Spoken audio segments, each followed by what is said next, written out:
मित्रों, जो मनुष्य दुर्गा जी की इस नाम माला का पाठ करता है वह निसंदेह सब प्रकार के भय से मुक्त हो जाता है। कोई शत्रुओं से पीड़ित हो अथवा दुर्भेद्य बंधन में पड़ा हो, इन 32 नामों के पाठ मात्र से संकट से छुटकारा पा जाता है। मित्रों, आइए जानते हैं वो 32 नाम कौन कौन से हैं।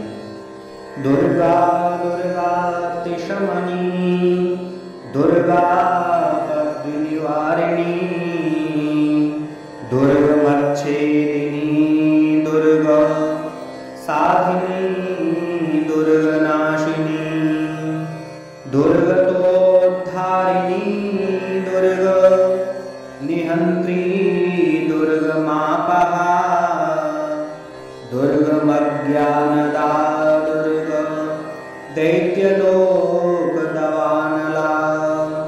दुर्गमा दुर्गमा लोका, दुर्गमात्मस्वरूपिणी, दुर्गमार्गप्रदा, दुर्गमविद्या, दुर्गमाश्रिता, दुर्गमज्ञानसंस्थाना, दुर्गमध्याह्नभासिनी, दुर्गमोहा, दुर्गमगा, दुर्गमार्थस्वरूपिणी, दुर्गमासुरसंहन्त्री, दुर्गमायुधधारिणी, दुर्गमांगी, दुर्गमता, दुर्गम्या, दुर्गमेश्वरी, दुर्गभीमा, दुर्गभामा, दुर्गभा, दुर्गतारिणी, नामावलिमिमां